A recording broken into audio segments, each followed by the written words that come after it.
Not the commissioner. I've noticed he's kept a smile the whole time. You know why? Because I'm chatting to people on the, to be honest with you, I think when we do get in meetings again, we're gonna meet in Eric's backyard.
Members also received copies of all comments received.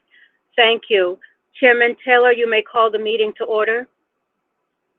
I'm pleased to call the June meeting of the State Board of Education to order. Thank you, Okay, Al. thank you. I will now do a roll call attendance. Chairman Alan Taylor, Here. Vice Chairperson Estela Lopez, Here.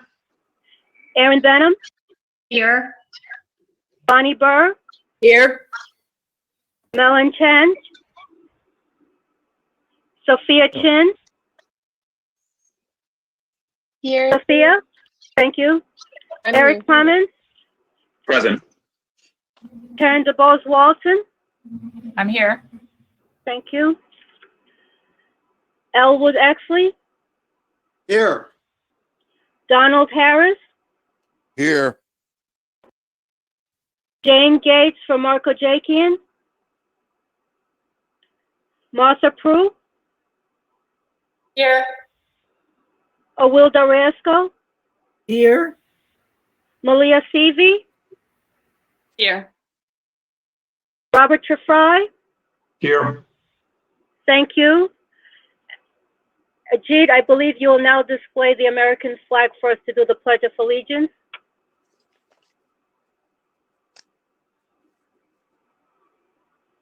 Just go ahead. Okay. I pledge, is it there? Alan, Alan, let's do the, Let's do the pledge without the flag. okay. Okay. I pledge allegiance To the flag of United States United States of America, of America. calling And for to the which Republic, For which it stands. one one nation, nation, under God, God, indivisible, with liberty and justice justice for all. all. Okay. Thank you. Okay, Chairperson Taylor. Yes. We Okay, need- I believe we will now be calling Legal Director Jessica Myrtle. She will be doing a group oath of office. Okay.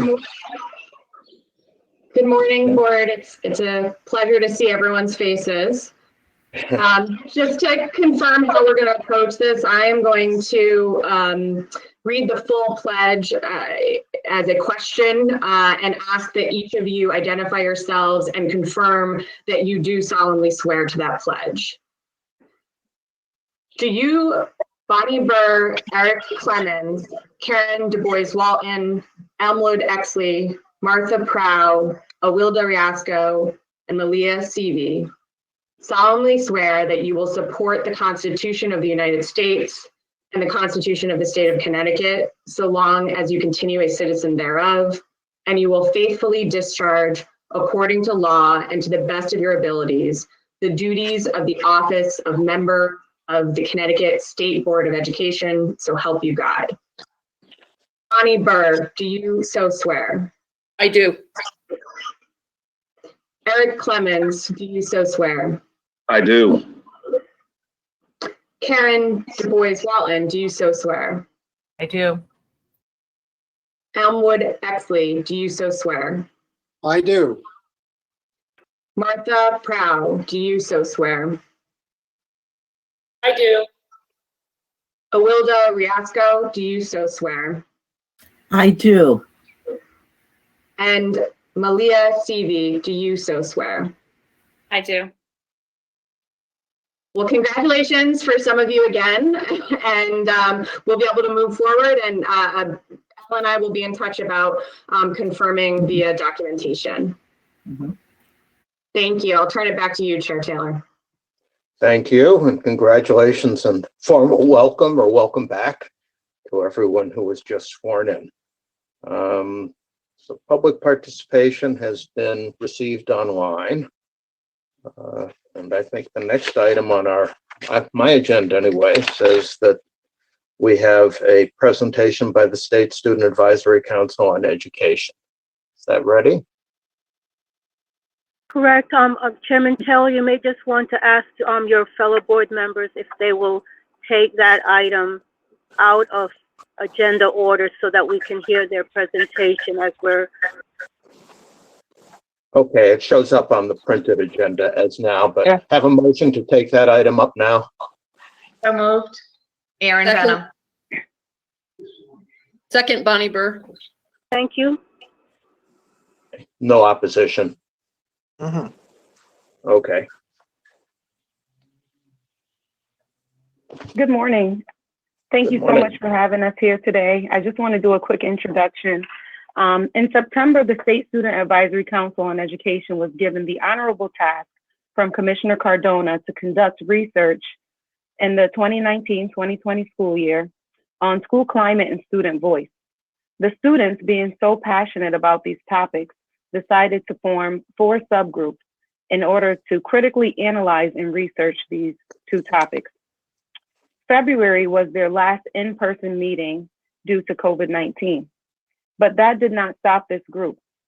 We continued to meet virtually, and SASE decided to take the information they had or lack thereof and report and make recommendations to enhance the educational system in Connecticut.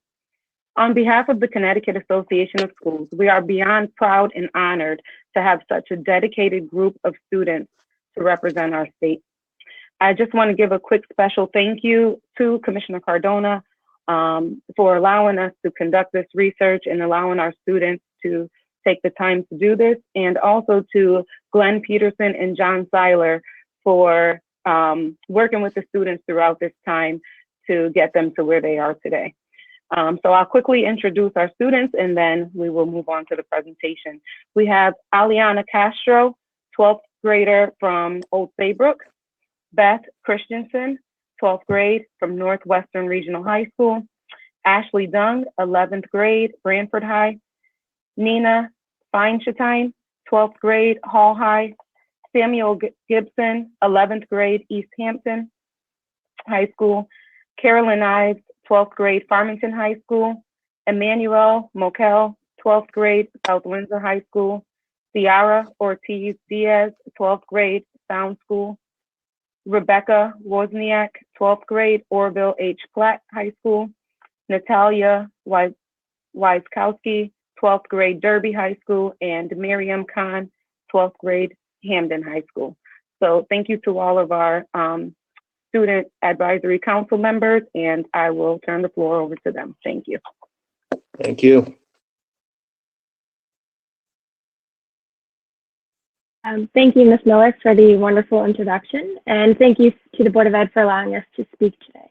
My name is Aliana, as Ms. Miller said, and I'm from Old Saybrook High School. I am part of a subgroup that we're calling mental health under the topic of school climate. My group consists of 5 different members from the SASE committee, and we came together and began sharing anecdotal data about the mental health experiences we've had within our school and hearing data from other students as well. From this information, we decided that we wanted to move forward as a mental health group. We identified a few concerns, and despite not being in school for as long as we thought, we pulled together some sound conclusions that we feel will help better not only each district, but the state as a whole. Would you mind switching the slide? Okay, so I'm Ashley, and we had some identified concerns throughout our research. So the first one is that not all of our schools had a safe place or a safe area. For example, a designated classroom or an area in a library. And this was a concern because a safe place is really beneficial towards kids who may feel overwhelmed and are not sure where to go, and if they just need a break. So that was our first concern. Our second was that many students within our school feel as if their mental health is not a priority, or feel as if their teachers don't believe that. For example, they see this when teachers say, some teachers have said to me, oh, mental health isn't an excuse for a late homework assignment. So that can be really detrimental and really devalue mental health issues that students go through. Our third and last concern is that many schools don't have follow-up. So if a student comes to administration with a mental health issue, it's usually addressed the day of and there's no checkup, and that can prove to be very harmful and dangerous. And lastly, we have a misconception that we came up with throughout our research. The misconception is that a lot of people believe that it's the work of the counselors alone to help, or school counselors to help mental health issues. However, we don't believe that because there are many teachers that have the students more regularly, so it should be a combined responsibility instead of just one specific administrator. Could you change the slide? Thank you. Just as Ashley had said, we found this misconception that we didn't realize was there before by interviewing teachers. And so a few of the quotes you see on the screen here, the first 2 specifically kind of point out teachers who feel that it is their job to teach the student strictly academically, and that the whole student is more to be cared about from the counselors or the guidance staff point of view. The third one, we have a teacher here who's saying they use change in students' behavior or academic attitude as red flags for helping identify students and referring them to get more support. So within those 3, we recognize that there is a lot of miscommunication within at least a district, but also districts wide from the interviews that we'd conducted. And we realized that there's some kind of disconnect between an understanding of who is specifically is supposed to be helping identify students. And from there, we drew the conclusion that it should be more of a district-wide understanding, that it is everybody's responsibility to try to help each student individually. The last quote here brought up something else we hadn't realized before, but this teacher was saying how they've been teaching for 20 years, and the last time they talked about mental health and were educated around mental health was when they were certified as a teacher 20 years ago.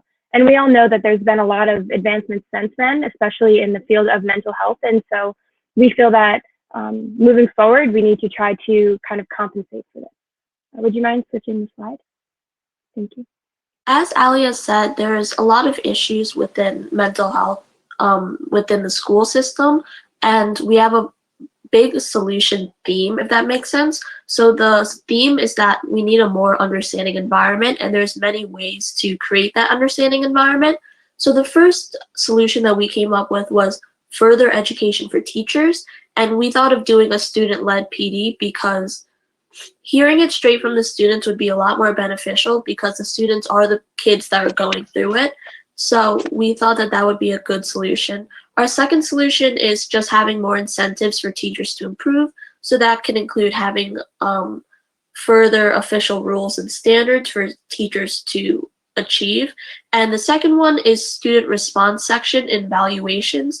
this was a creative one that we thought of because when administrators come in to evaluate teachers while they're teaching, teachers can put on a different face. So having a student response section would make sure that the teacher feels as if they have to be on their best all the time. And also a student response section allows teachers to understand if they're not being understanding. So students, my bad, can voice if they think a teacher is not being as understanding as they would like. And then teachers can get that help from administrators on how to improve or from students themselves. And the last one is just inspire more empathy. So this one was a really creative one that we also really enjoyed. One example of this is the sticky note method. And what it is that students can write down their assignments and what they did the day before and show it to their teachers. So the teachers can sort of take a walk through their daily routine. So that would include if they have chores, if they have to pick up their little brother or sister from school, if they have to have a part-time job. So that just inspires a little bit more empathy and allows teachers to understand what students may be going through. And those are just a few solutions that we came up with.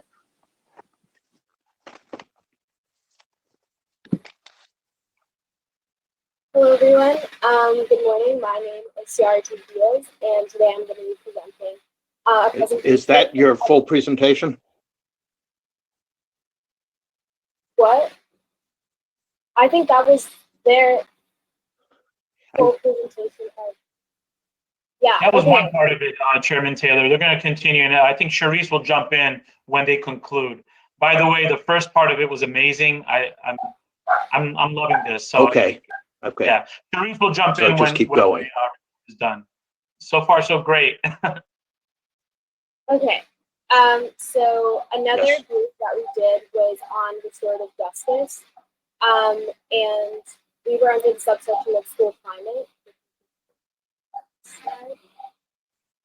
Could you go to the next slide, please? Okay, so I think before explaining what restorative justice is and how you can begin creating guidelines to implement it in Connecticut public schools, I think first we kind of need to establish kind of what the problem is with the current system, and then we can, and its ineffectiveness. So right now, retributive justice is pretty much what's used in school systems. So basically, in retributive justice, we see a lot of zero tolerance policies. And so there you see several studies that demonstrate that most suspensions have not resulted from severely violent acts, such as weapons on school premises, but rather from insubordination to authority, pregnancy, and disruptive behavior. So kind of these severe consequences have long-term ramifications. So there's a positive correlation between suspension and expulsion rates, grade retention, dropout rates, chronic truancy, and incarceration rates. So there we see that a lot of relationships are strained, and there's a lot of tension between administration and lack of respect between students. If you can go to the next slide.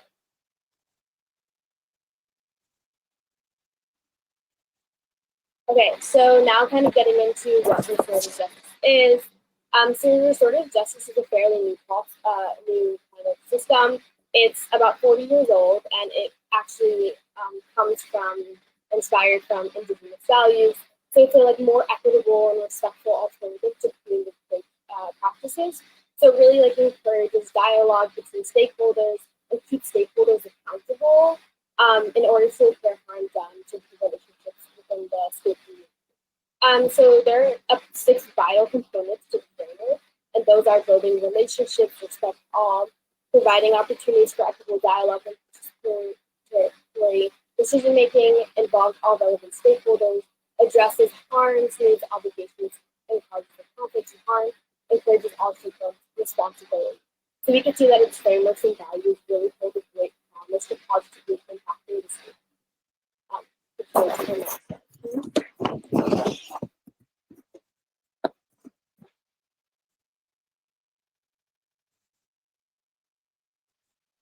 Okay, so now since I have kind of compared practices and established that restorative justice practices can be used as an effective tool to repair harm, I'm going to kind of explain how to effectively implement and kind of the guidelines of restorative justice in schools. So the first thing to do is to establish the restorative justice team. So kind of each member of the community would be part of this team, and this team would be trained specifically to kind of keep people accountable. And so they can include, but not limited to, school administration, restorative justice practice facilitators, teachers, students, families, school security officers, support staff, community partners, and after-school programs, district restorative justice support staff. So I think here the team really is supposed to develop shared values, assess strengths and needs of the specific school. So now going into assessing the needs of the stakeholders.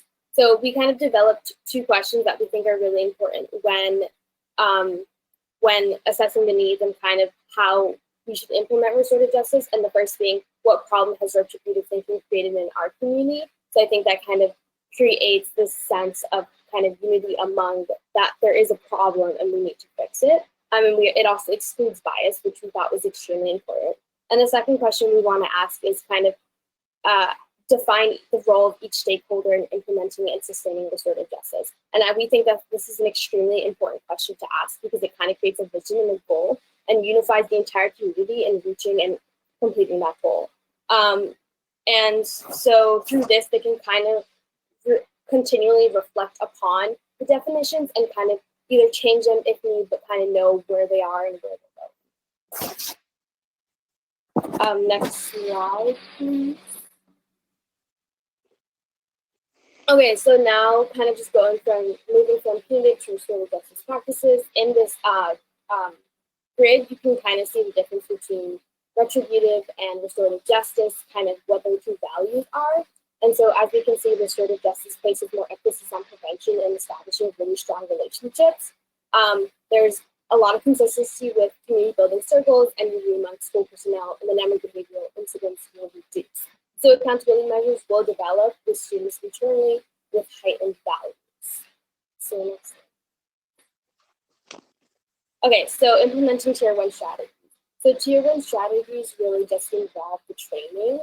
And so this includes really all stakeholders, any members of the restorative justice team train through restorative exercises, and people really share experiences and practices, but also learn by observing others, which is kind of, that's what we really try to highlight that because a lot of students and children learn by observing either their peers, either adults, their parents, their families, mentors. So we really find that extremely important. And so giving feedback is key to training. It's another way to hold people accountable to creating an inclusive and a very a good school climate. So allowing trainees to be facilitating circles and restorative justice supervision. So continually train stakeholders through professional development. We think that's really important to kind of continue this practice and not let it fall off the rails. Next slide, please. Okay, so now implementing Tier 2 strategies. So Tier 2 strategies really just involve accountability, as I was talking about. So we're sort of just our model is fit to better serve the community and to hold students accountable. The standards need to be set by community players. So not only do you need to hold yourself accountable, but you need to hold others accountable, and you need to be able to communicate with others while doing so. So partners in the community will need to be involved in sharing time, resources, and with the school. So community building circles need student input in order for success. Next slide.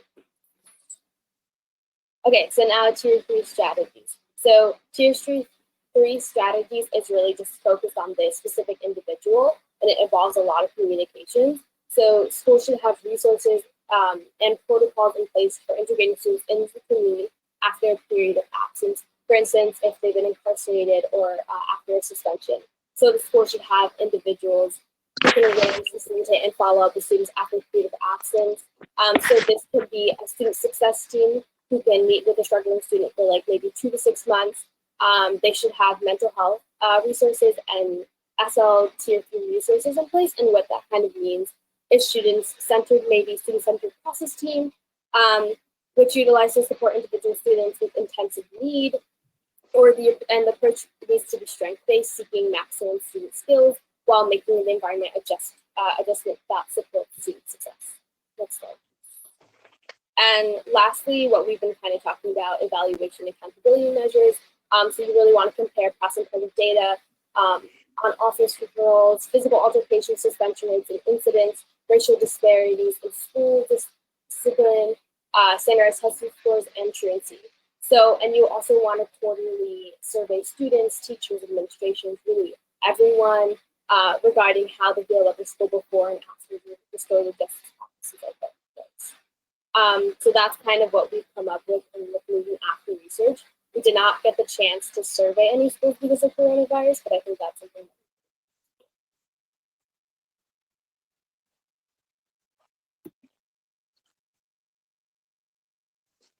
Thank you. Is that is anybody else going to speak?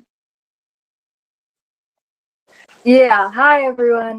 My name is Miriam, and I'm going to be talking a little bit about, can you all hear me? Yes. Yes, okay. So our group took into account student voice. We're going to be presenting about student voice and more specifically, diversity and inclusion. You can go to the next slide. Oh. So just, sorry,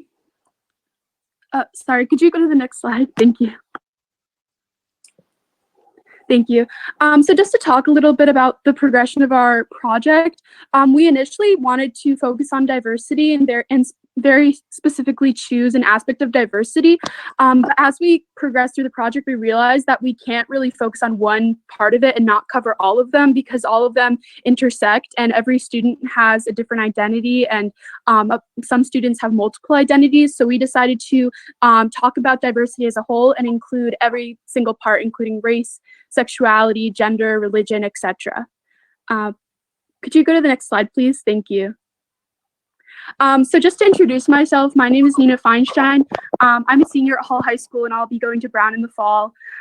So we just wanted to talk about our personal experiences. I feel like my school has done a good job promoting diversity and inclusivity in terms of student voice. But again, we do feel that there can be improvements. We have an elected Board of Education representative who shows up at the meetings. However, we think it could be improved by giving her voting power, just because even though she can be there, she doesn't actually have the ability to make decisions officially. Also, we have a Safe School Climate Committee, free and reduced lunch program, and also we have student presentations at teacher meetings, and also a bunch of vocal clubs and social justice clubs, which are supported by the school. However, we hope that there's more funding and investment in these groups because we really think that the key to instilling diversity and inclusivity in every aspect of the educational experience, whether that be academic or extracurricular, it's really important for students to have a say in what's going on. So we really, and most of the time we rely on teachers volunteering their time to do clubs and stuff, but we really want more time and money invested in that from the school. And also we hope that students are given more opportunities to lead and run initiatives, just because a lot of the time it's faculty leading initiatives and students sort of volunteering to help, but we want that there to be more of that in the future and for students to actually take the lead. And now Miriam will be sharing her perspective. Could you please go to the next slide? Thank you. Hi everyone. So again, I'm Miriam. I'm a senior at Hampton High School. I'm going to be attending Yale in the fall. And similar to Nina, actually, my school really invested in student voice in a few different ways. So I served as a Board of Education student representative. And, we have 2 students who serve on that. And through that, we really were able to bring a lot of issues to the table that weren't considered prior. Right now, we're talking about adding E to the calendar as a day off, being the 2nd district in the state to do so.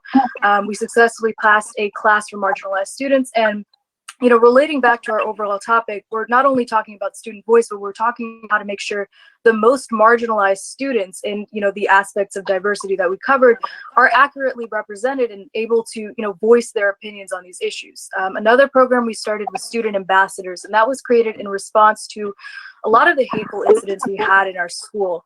Through this, we worked with the Anti-Defamation League, we run seminars, about race and equity. And we think we need more of that. Another one is the Superintendent's Roundtable, where students have the opportunity to speak to the superintendent. And there's a lot of really vocal clubs, such as Global Youth Activists, Black and Hispanic Student Union, where students are really able to, run cultural events and really spark that sense of pride, sense of student voice. In terms of negatives and some of the possible improvements, really making sure there's higher receptivity to student voices. And basically what I mean by that is a lot of times students have voices, right? Students are able to petition, they're able to speak to the principal, but sometimes they're not listened to. And, one example we had with this was during the Board of Education voting on a grading policy during distance learning. The Board of Education representative alongside me, we ran a, survey to talk to students and try to understand, where they were and what the best and most equitable grading policy was. And we felt we weren't listened to. So we ran our own student conference. We had over 1,000 views. We had parents, families, community members, and we need more capacity to have those kinds of conversations where students lead. Another thing, like Nina touched on, is making sure there's more power to students when it comes to policy. So making sure they have maybe the ability to vote when it comes to Board of Education representatives, and also making sure there's more public and frequent communication. You can move to the next slide. All right. So in terms of next steps, what we really want to focus on is making sure our schools become less reactive and more proactive when it comes to issues of inequity and inclusion. Some of our suggestions include making sure that there's a lot of student voice on curriculum, school policy, making sure we have student representatives that are consulted in faculty meetings and other events, making sure there's frequent, cultural events, assemblies, spirit days, and making sure there's procedures and infrastructure for responding and reporting hate. And another really important element of this is making sure we have support systems. Right now what's happening with, the murder of George Floyd, a lot of our Black students right now are traumatized. A lot of our students of color right now don't know what to feel, and making sure we have support systems that are built into our school, where they not only have, support from school psychologists and administrators and whoever else, but they also have the ability to voice their ideas, voice their opinions. How do we do anti-racist work in our schools? And making sure students are at the forefront of that conversation. Another aspect we want to talk about, and Nina will take this one on, is what steps we are taking and recommendations we have during COVID-19. So with the pandemic that's going on right now, we felt it was important to talk about it because this is obviously a very unique situation. But one thing that we've been seeing is that communities of color have been impacted far more intensely than white communities and rich communities. And we think it's important to address this because currently, with everything that's going on in the school being online, students weren't really consulted in how the academic decisions were made. Obviously, we recognize that this was a very drastic change and there wasn't a lot of time to talk about it. However, most districts and most students that we've talked to felt that a lot of the decisions were being made behind the scenes with no consultation from students who would really be impacted by it. So our recommendation is to appoint students to task forces and committees regarding the reopening of schools and distance learning, because we really think it's important that the people who are making the decisions hear from students of all backgrounds and especially marginalized voices who aren't typically heard. And also we think that there should be more student and parent surveys regarding academic decisions, just because right now I think people are doing what they think is the right thing, or there's a bunch of analyses going on and research, but we're really missing the key voices on this issue, which are the students who will actually be taking the classes, the students who will be returning to school, and there's just not enough research being done on those students and how this the whole reopening and the distance learning will affect them, just because every student lives in a different household. Some people live with abusive parents, some people don't have access to technology, and that's not really being taken into consideration, just because school normally equalizes things, but without that building and without going there every day, we're seeing a lot of inequities.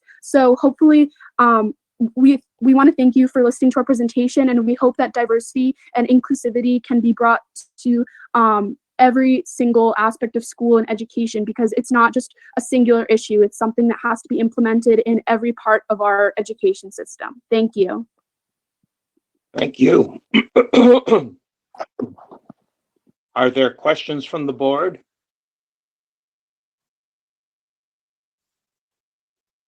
Chair. Yes. This is Karen DuBois Walton. Not a question, but a commendation on the incredible work that was presented here and under unusual circumstances to try to pull it together during the pandemic. I think there's a lot to dig in here around mental health, around restorative justice, and around equity in our schools. So I want to commend the students for bringing this forward. I'm sorry, there should be one more group that has to go still for, there should be one more presentation still at the end of that. Oh, Yes, thank you, Beth. okay, please go ahead.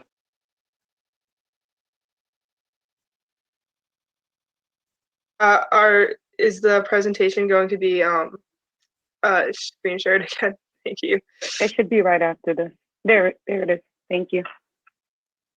Oh, I guess there's actually 2 more presentations that are left. But No, there should only be one more left. Yours. but there's our group, and then Beth is a separate group from us.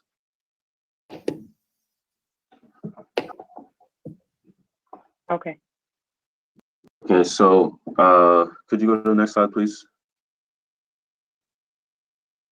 So our topic was student voice, and our group members is Sam, as he's a junior at East Hampton High School. I'm Manny, or Emmanuel. I'm a senior at South Windsor.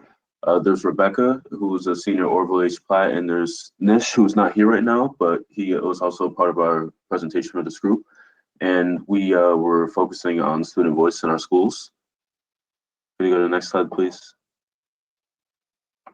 So originally, Commissioner Cardona made one of the focuses for this school year for SACD research to be student voice. However, we ran into some issues originally when it came to our surveys because just because of how everything with COVID-19 worked out. So we didn't get as many responses as we hoped on our surveys originally. So we relied on some anecdotal evidence and some of our personal experiences within our school community. And we're going to report on that to try to provide perspective on these on some of these issues or on this topic. Hi, I'm Sam. I'm a junior at East Hampton High School. So at East Hampton High School, student voice is represented and heard. We have many positions such as class officers and student board of education representatives where students can share their opinions and experiences with educators. However, we do lack a student group like a student senate or a never elected group where students can come together to form solutions to issues. But on the contrary, for personal issues, the principal has a open door policy. So that means like if anyone has a little issue or big issue, they can just talk to the principal directly and they'll go from there. So at South Windsor High School, in my experience, student voice has been a really important aspect at our high school. My current principal is the same principal at was the former principal at East Hampton High School where Sam went. So a lot of the programs they have at their school, we have in our school as well. So one of the things our principal has an open door policy.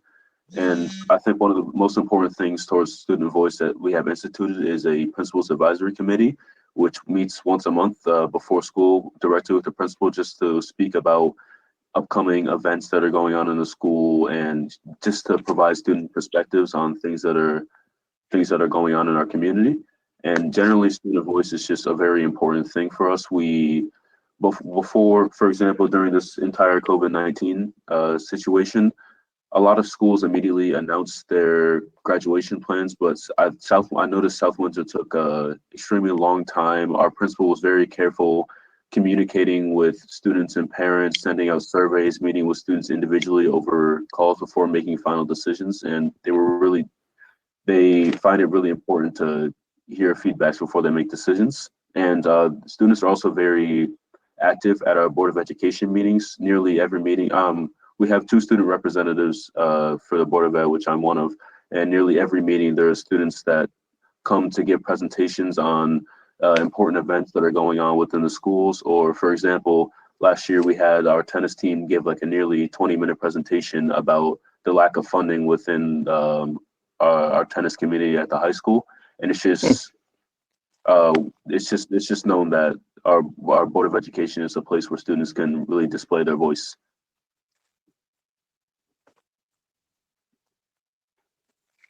Next slide, please. So I go to OH Platt High School in Meriden. So we have an active student senate with elected representatives. It's changed over the past 4 years. I've been in it since freshman year, and so it's kind of changed from year to year. So it suits the school better. So before it was a bit disorganized, and now we have 6 elected senators for each class that are supposed to represent each class and their concerns. It's a fairly effective body, but most of the student voice problems in our school arise out of students trying to make some sort of change in the school and kind of get tangled in this red tape. So we also have student representatives on our district board of ed. I am one of them, but we merely relay information about school activities. We don't often get too much of a chance to kind of talk about or give feedback on some of the big issues that the Board of Ed is going to be talks about during their meetings. We focus more on kind of like sports games, plays, musicals, things that are going on in the school rather than problems that we're having in the school, which I think could be improved. I think that's true in some other district Board of Eds as for student representatives. I think one of the most critical things to implement to help student voice is to create a more approachable and transparent platform for students to voice their concerns directly to administrators and the Board of Education without feeling intimidated or ignored. I think a lot of times for students, it can feel very intimidating, especially when we have in-person meetings. You know, now we're obviously having them online, but to stand up in front of a huge group of people and kind of try to talk about what's going on in your school. And a lot of students don't really know how to go about that and how to be able to get their voice in at these Board of Ed meetings. So I think just making it more approachable and less of an intimidating environment would help a lot of students be able to come to the Board of Ed and talk about what's going wrong in their school and what solutions they propose.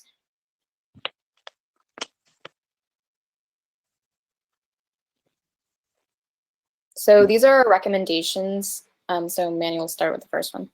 Yeah, so our first recommendation, we're saying we think students should have easy ways to find and talk to administrators. So for example, the principal that both me and Sam had, it's been one of his main priorities is making sure students feel comfortable directly talking to him. So we think open door policies and things like principals advisory groups where students can meet directly with the principal without, you know, having to go through other layers of administration is very important towards student voice. Then our second recommendation is presenting as how concerns can be presented to the Board of Education so students can feel more comfortable and able to use their voice. And then our last recommendation is that students and Board of Education members should become better acquainted. A lot of students see their administrators every day in school, so they're pretty familiar with them. But the Board of Education members you don't often see them in the school. A lot of people don't even know who they are. I know I didn't really know all of the Board of Ed members. I knew a few of them, but I didn't know a lot of them until I actually became a student representative on the Board of Education, and I saw them every other Tuesday. So I think I think students and Board of Education members should get to know each other a little bit, so they can feel more comfortable being able to bring up some difficult topics or problems in their school, and they don't feel as intimidated. This is part of making things a bit more approachable for students, so they're more likely to speak about things. I just think that students should know who the people who are making real decisions about the things that go on in their school are. And that's the conclusion of our, yeah. Thank you all. Does anybody have questions or comments? There's one more. Oh, I'm sorry. This will be the conclusion after this. Thank you. All right, I misunderstood what you had just said. Yeah, thank you for having us here today. My name is Beth Christensen. I'm a senior this year at Northwestern Regional High School. And myself, along with my other group members, Natalia, Carolyn, and Guido, put together this last section of the presentation. And Carolyn is here today to help me present. So at the beginning of the year, we kind of had a hunch that if you asked students, administrators, and teachers the same questions about how student voice is represented in their school community, you'd probably get 3 different answers on how each group feels it impacts the school community. So in order to get some quantitative evidence for this, we sent out a statewide survey to students, teachers, and administrators that asked the same question to each group, and we got 250 responses, which allows us to compare the data from those 3 subject groups side by side to see the discrepancies in how these 3 groups kind of interpret how student voice is heard in the community. So to start off, we just have a slide about our demographics. So the most, 53.4% of the schools that we surveyed were in rural areas, but then the other half were in suburban and urban. And in terms of the roles that they had in their community, most of it was students and then teachers and then administrators, which was basically reflective of the ratio that would have been in a school anyways. So you can move on to the next slide, please. So our first question was, do you feel that student voice is present in your school community? This is a pretty simple one that we asked the exact same thing to all 3 subject groups and asked them to answer on a scale of 1 to 5, 1 being strongly disagree and 5 being strongly agree. As you can see here, administrators felt that and teachers felt that their student voice is strongly present in their school community. But when you look at the student perspective, which is the graph all the way on the bottom, the interpretation of how student voice is being present is distributed much more widely. So the some students agreed that student voice was present, but then a pretty decent amount also felt that they strongly disagreed that it was present or they disagreed. So this is clearly a different interpretation than the administrators and teachers held, which is, I think, important to note.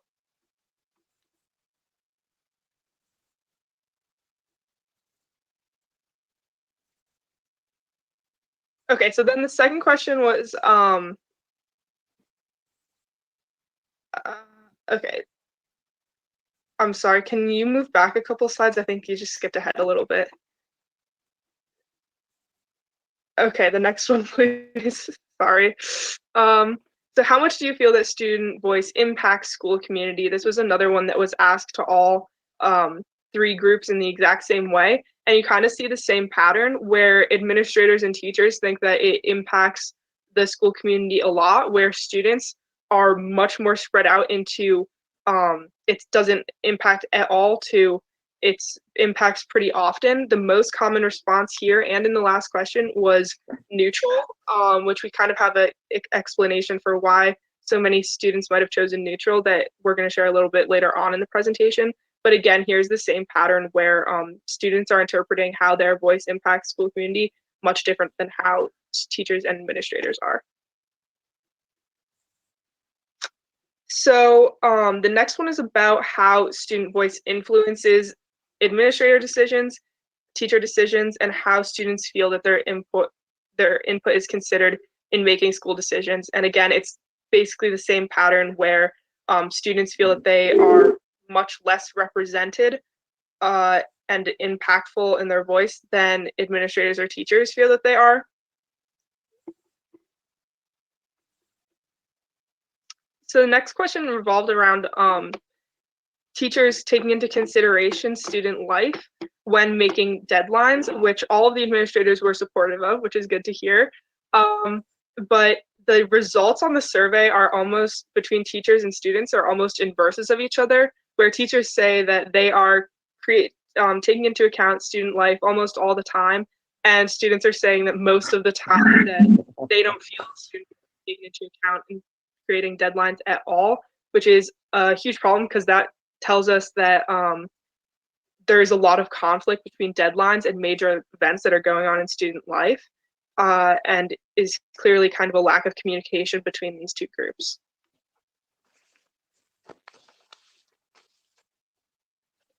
You can move to the next slide, please. So this is about teacher evaluations and planning classes for the next semester. So 80% of administrators said that they do take into consideration student voice when evaluating teachers, which was reassuring to hear, but I can say from personal evidence that I have never been asked really about teachers by my administrators, so I don't know how they're getting this evidence, but apparently 80% say that they are. And the question to teachers was, do you consider student feedback on your class when planning it for the next semester? And students were asked, do you feel that teachers take student opinion into consideration when planning classes? This is kind of a similar pattern to the last graph where the students say, not really, and the teachers say all the time. So again, there's kind of a discrepancy in communication, I guess, between those two groups. So the next question was a yes or no answer, and it was simply, do you feel that there's an adequate amount of outlets for student voice throughout schools in the district? 70% of administrators said no. 93% of the teachers said yes, and 66% of students said no. So administrators and students both say that there is not enough representation for student voice or outlets for it in their district, but I'm not, in my own personal school community, I'm not seeing a lot of action to try to change this on either end of that equation. So I think that's definitely something that should be highlighted and kind of brought attention to. So the last two questions on our survey were free response. So the first one was on current outlets, and students were just asked to say what their current outlets for student voice were. And the most common answers were student council, student government, sports, clubs, class officers, teachers, and a representative on the Board of Education. And while those are all great outlets, it doesn't really allow for like a mass input from all students. So there's no like student-wide survey every year to kind of evaluate how the school is doing. These are more niche groups like student council. You have to apply to get onto it. So it's people who are really want to be involved. And even then, if you're on these groups, you may be expressing your voice, but people, mainly administrators, might not be listening to what you have to say. So that's could be an issue with these types of expressions. So the second type of free response was just, do you have any additional information you want to share with us? And the most common response to this question we received is summarized in this quote from one that I took from our survey. And it said that I feel the school needs to have an overall improvement in truly listening to the student body as a whole. I feel that most student representation is for those in good academic standing, while others' opinions and voices get cast aside. And this was kind of why we thought so many people, in students especially, chose neutral on the survey option, because they feel that some people are represented, but others aren't. So they just kind of went for a neutral option in when asked about student voice. But I feel like this is a huge problem, because those who are in good academic standing, that's really a subjective term that's up to the interpretation of administrators or teachers, and it's not taking into account those who might be struggling or have other issues going on outside of school. And I think that's a big problem that should be addressed. Then there were another popular response was, we don't have a student voice at all. And that's pretty disappointing to hear from these schools, that anyone would feel like they don't have a voice or are not going to be considered in making decisions at their school that is going to directly affect them. Oh, you can move on to the next slide, please. Yeah. Hi, my name is Carolyn, and after analyzing all of the data, I thought it would be a good idea to look for resources that might help add student voice into schools. So one of the organizations that I came across was a website, and it was called Up for Learning. And it was just a great resource to look at how they were actively trying to implement student voice into the school systems, and they promote shared responsibility between teachers and students, strengths and focusing on those, and just having open dialogue, which is something that a lot of the groups have mentioned today. And I just think it's important that Connecticut schools might try and look at this resource and look at other resources that might help try and add student voice into their schools. You can move to the next slide. So lastly, I just wanted to look at a school in Vermont that had a lot of student voice, and the kids felt that they had this student voice, which was different and unlike our surveys that we took, where the students said that they did not feel that they had any outlets for their student voice. So this one school that I researched about, they helped in all aspects of their school day, which is important because they're the ones going through the day. So I think it's important that we emulate what they're trying to do, and just having an open communication between students and the administrators.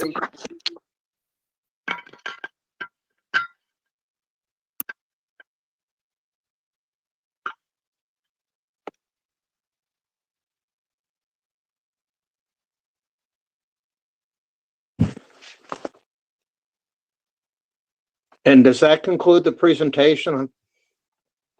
Yeah, I think that does conclude the presentation. Thank you for having us here today. Alan, this is Estela. I want to make a comment, Alan. Yes. Okay, first I want to really thank the students and congratulate them on a very thoughtful presentation, because it's difficult using the technology to really have the full grasp of everything they have done. I'm going to request that we get a copy of the PowerPoints that they prepare. I think also we had asked in the last board meeting that we had for student voices, and this was a very powerful example of what students can do and what they can suggest to include student voices. So I think I want to ask also the department to summarize the recommendations and to propose to us what can be done about those recommendations. How do we share them? How do we implement them? What can we do with them? How do we ensure that some of the things that they're saying and proposing can happen and be taken into an action step? So I think what we want to do is not only hear, but be active active listeners, and again gain from this presentation input that can be taken into action. So those are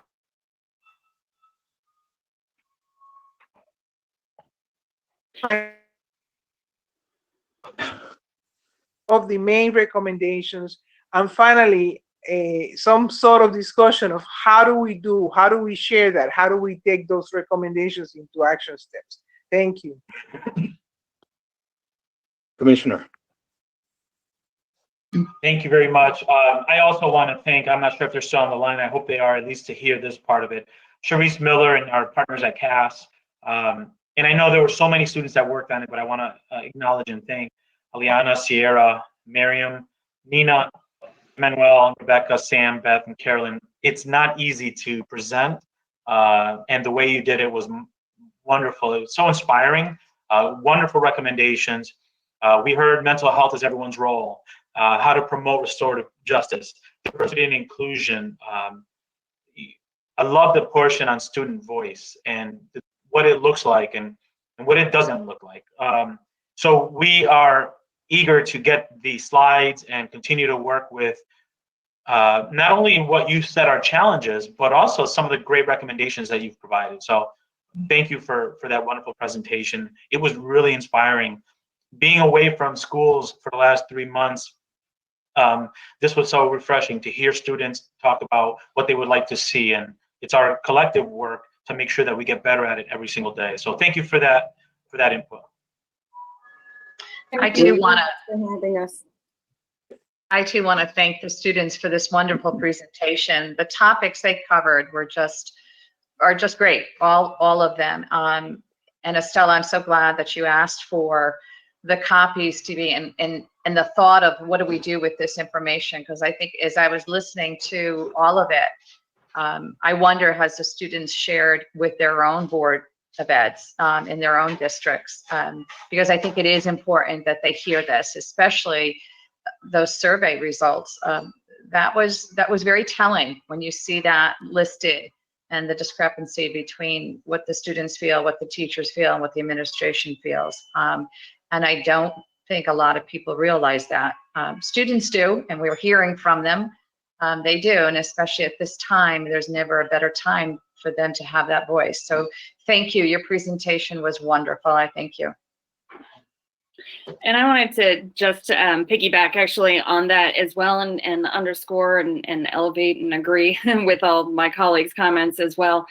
And Erin just mentioned about have the students presented these findings for the survey and such to their own boards. I'm actually wondering what role the department can play in ensuring or facilitating the perhaps either working through CABE and with CAPS, how do we help support and elevate their voices to the boards and superintendents and administrators across the state, sort of giving additional weight and such to their voices.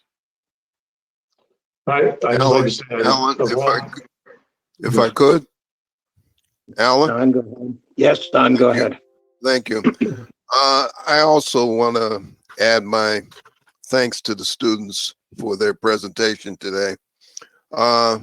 Hearing their presentation just made me a little more sadder that I'm doing it from home, and I'm missing sitting there in the boardroom and looking at their faces, because that was always an important part of the presentation, to see the enthusiasm and on their faces as they present to us. So, and I echo all the comments that Estella made.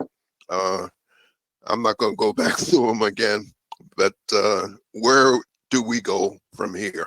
And so as long as the presentation is not made and then forgotten about, but we actually take them and do something with them.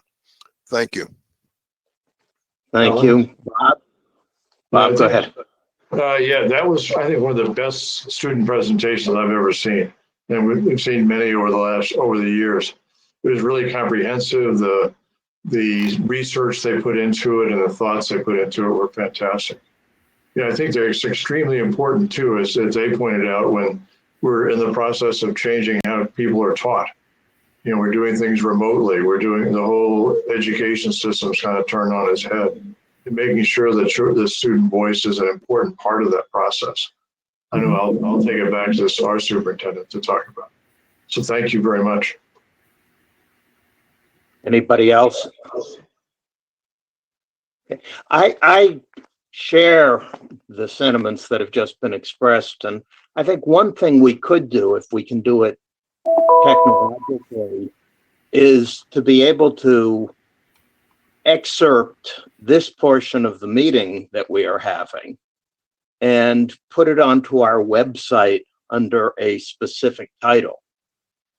Thoughts, suggestions, informed discussion, whatever, a title that attracts attention on student voice and how to do it, rather than letting it just be a piece of a much longer and probably not as interesting meeting. Sophia, yes, go ahead. Yeah. So just for the students, I'm one of the student representatives here. I'm from South Windsor. Manny and I go to the same school. But I thought that my favorite point out of maybe the whole presentation was that piece in the first part with the mental health and the student-led professional development day. And I thought that was a really good idea, because that's not something that we have in our school. And I think that it would do wonders to have a student-led discussion, and even to have more of those sort of roundtable discussions, or maybe those sort of topics that we cover. And I thought, to the board, I thought it was really interesting that some of these topics that were brought up by the students today, they were the same topics that we brought up in our last discussion, Erin, with the task force that we had talked about and that sort of thing. So I think the fact that it's recurring and coming up from the opinions of many people means that hopefully it's something that we can start doing. And then to address the some of the pieces in diversity and restorative justice the state is doing for our public education, because maybe we're not shining enough light on the hard work that everyone is doing at the department, and I think that it can be done. Thank you. If I could jump in with that, I appreciate those comments. There is a great deal of work happening with regard to restorative justice, student voice. I mean, the topics that were brought up because we know we need to do more there. We need to amplify the voice of students. Mental health is something that Millen, when he came onto the board, he said that I want that to be my focus. Student voice also means representation, right? And Sophia wanted to make sure that the curriculum had people of color represented in a positive way outside of stereotypical norms. So it's wonderful to see these things come together. In the very short term, what we'll do is we'll take the clip of this student presentation, which was so well done, and we will put it up on our website with special attention given to recent student voice presentation. And I will link that excerpt to all superintendents in the state of Connecticut and ask them to watch that portion of it so that they could see some of the strategies, some of the recommendations, some of the concerns that were expressed. And we will continue to do this work, especially now that we know we have student voice and some of the data that they presented, some of the recommendations that they presented. We will continue to do this work. So thank you. We'll get that up soon on our website. I just wanted to emphasize what Sophia was saying. With the work that the State Board of Education does and the department does, it's really important. I think we were talking about this last meeting too, that we emphasize all the work that's happening here, because so many suggestions the students have, things are already happening behind the scenes. And I think that's an amazing thing to just highlight so that everyone knows what's actually being done. And more than that, I think all the ideas that the students brought up were amazing, just because I know I was thinking some of the same things, and it's a lot of the same issues across the board, but it's really nice to hear that it's not just a localized issue at a certain district, and it's like a widespread issue throughout Connecticut. So kudos to everyone for all the research you guys did for over COVID-19 especially, and I know that was probably very hard, but I think, yeah, everyone's on the same page, which is really nice to hear. And I think having student voice even more spread throughout separate districts is definitely important to continue to advocate for. I wanted to add that student voices has continued to be discussed throughout the many years in my years of education, okay? And many times in looking at the surveys of what the students reported, they mentioned principals had open door policy. Okay, they have the autonomy to listen to the kids, and that's where it all starts. It starts with having being an active listener and having the ears for these students in and outside of the classroom and in those offices. So so I commend them for the work, and I hope that student voices will continue to be discussed throughout the years, because if it's being brought up, it's because they're not being heard. And I leave it there. And if I could just make one more comment. It's not anything super serious, and I'm not sure if it's okay to do this, but as the student from East Hampton and Manny from my school was presenting on student voice, I noticed that since we all had the same principal, and we all have like extremely good standings on student voice, I just wanted to just shout out my principal, Mr. Frank Rizzuto.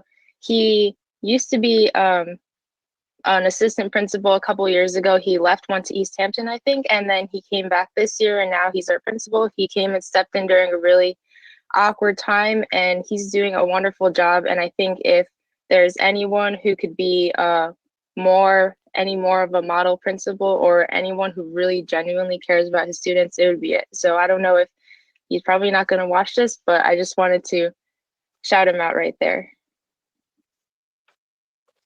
That was great, Sophia. Thank you.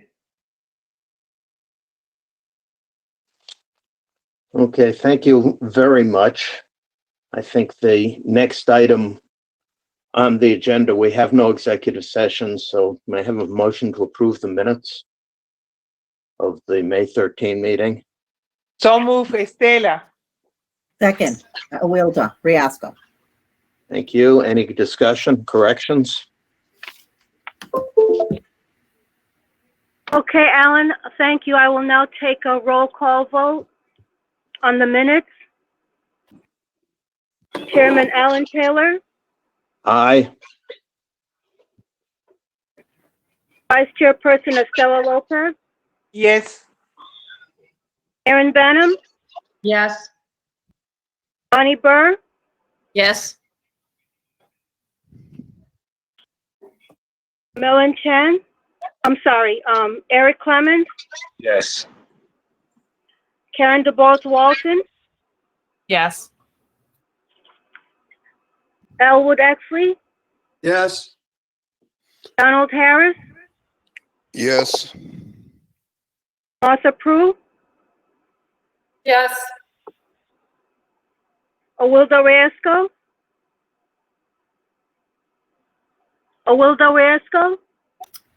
Aye. thank you. Malia Seavey, Yes. okay, thank you. That concludes the vote on the minutes, which have passed, and it's, all were in favor.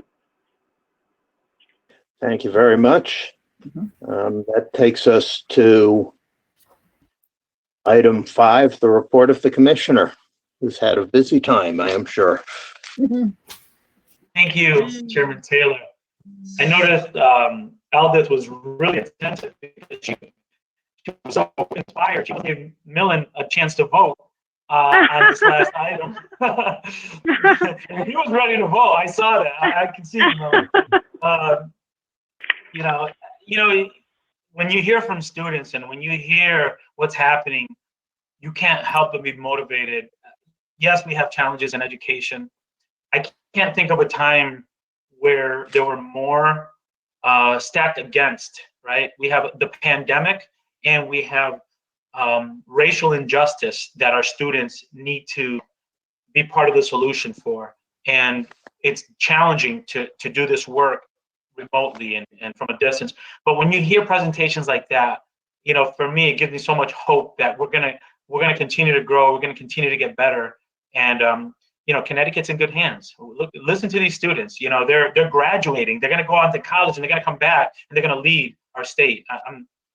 It fills me with so much hope and confidence of our future. And yes, we're going to get through this challenge, and it's going to be disruptive. It's going to be very inconvenient in the next chapters. But you know what? We have that to look forward to. So it's worth it. It's worth the challenge. It's worth the stress because we have those students to look forward to leading in the future. I'm going to provide an overview of some of the things we've been working on, trying to keep you in the loop on certain things. You know, this could go on for several hours, so I just want to be very clear that what I'm going to do is provide a very broad overview of some of the things that we're focusing on at the agency to keep you up to date. You know, I don't have to share with you that in addition to COVID, we've had the challenge over the last week to address and give voice to those who don't feel like they have a voice with regard to what's happening in our country. And it's our job as educators to unite and bring people forward. And we take that role really seriously. We don't believe that staying silent on this is an option. So we have generated resources, both print, video, webinar opportunities for educators across the state to engage in the work of making sure we have inclusive environments, making sure we address race and anti-racist strategies so that our students feel safe and comfortable emotionally when they return to our schools, but also through these digital platforms that they engage in. So that's something that we take very seriously. I want to mention, and I'm looking over here, I have another screen that I'm looking at just for very quick updates with regard to work that's happening in the agency. You know, we're meeting with the Reopen Committee. We're continuing to talk to educational partners, communicating and listening to different stakeholder groups regularly, conversations with commissioners from different states. a national chiefs call. I participate in that regularly. I was fortunate to visit 3 districts over the last week to see how they're distributing food, books, and it was uplifting to be able to go out and see the great work that's happening. Food and nutrition, I think we served over 7 million meals, 3.5 million meals in the month of April alone. That's amazing. We're continuing to work with our partners in special education to see how we can support our learners. Many students with special needs don't have the same access or are not able to access all the support that they need through the computer, even if they have technology. We know many students don't have the technology. In the talent office, we're not taking our foot off the gas pedal to diversify our teaching ranks. So there was a virtual career fair held recently under the leadership of Dr. Shawana Tucker. So we're thrilled with that. The Ed Rising efforts to get our students to think about a career in teaching is underway. SEL supports, I mean, I could go on for a long time. We are really focusing on making social emotional learning a part of what we do in Connecticut schools. The fact that we have a deputy commissioner for for student supports and wellness and one for academics means that we're valuing those equally. We're going to continue to do that work. With regard to academics and innovation, the laptops and the books are being distributed now. We're up to our 4th version of professional development opportunities for districts. And we're highlighting district best practices. So Sophia, maybe we can get your principal there to do a quick video on what he's doing to promote student voice. That would be a wonderful way to honor him as well. We're doing a thought exchange. You'll hear a little bit more to get student voice. I remember board member Benham last week bringing up, what are we doing? And I'm really pleased to be able to share that very briefly. We'll share that a little bit more.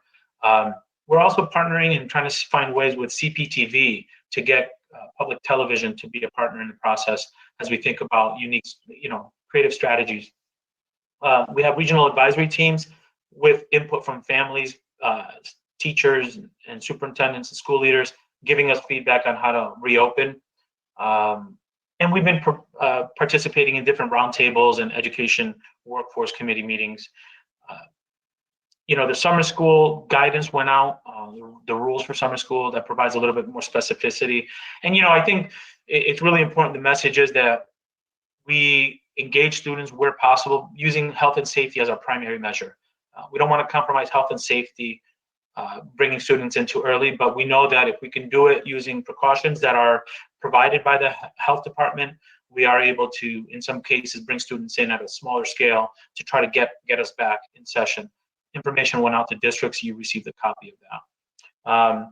I want to share with you that we're having conversations on fall reopening plans. And those conversations are not only with our wonderful stakeholders, but also with colleagues, for example, the Department of Public Health. I have a call in an hour to discuss details with regard to what does it look like to have graduation ceremonies in cars. So we're having a lot of conversation about that. Know that this is a health pandemic, so I'm always going to defer to the health experts who say these strategies will reduce transmission. And the health and safety of our communities is going to be what's driving every decision that's made. So I want to make that very clear. The fall reopening guidance will likely be, my goal is for the next couple of weeks to have something that I can present to the governor that ultimately it's the governor's approval and the governor's plan. So we want to make sure that we go through the processes. We'll keep you in the loop and share with you when we're ready to share something that can go out, and also give you an opportunity to look at what might be going out before it goes out so that you have a better sense of kind of what the thinking is. But do know that, the State Department of Education is not working in a silo to do this. We're hearing from so many different others, so many different other folks, and checking in with our colleagues in different states to see what practices, seeing what we can learn from other countries, what's working, what's not working, keeping in mind that context matters. So testing availability matters, and strategies might be different based on that. Contact tracing availability matters. Connecticut is close to the epicenter for the United States. So there's a different level of infection rate in Connecticut than there is in different parts of the country and different parts of the world. We're taking all that into account, and our partners at DPH have been very helpful. We'll continue to do that. As I mentioned earlier, last month, there was a good conversation about how we can engage student voice a little bit more in the process. And I'm really pleased to give an update on that. And we have Levi Gillespie, who I don't even think the day ended after the last board meeting where I was on the phone with Levi, asking Levi to kind of lead some of the work that we need to do to increase student voice on a regular basis. So with your permission, Chairman Taylor, I'd like to turn it over now to our Director of Equal Opportunity Employment, Levi Gillespie, who's going to give us an overview of some of the work on student voice. Levi? Glad for you to do that. Welcome, Levi.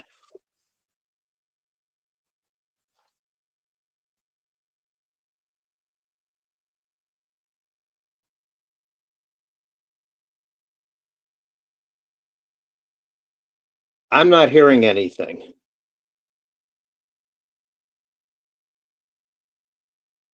If I read his lips correctly, he said, I'm going to call in. So I did. Okay, good. So my lip reading is all right. With that said, we'll give it like a minute or so. I know Ajit Gopalakrishnan is also on the line. And Ajit, while we're waiting for him to tee up, could you just kind of give us a very quick overview of what he's going to be talking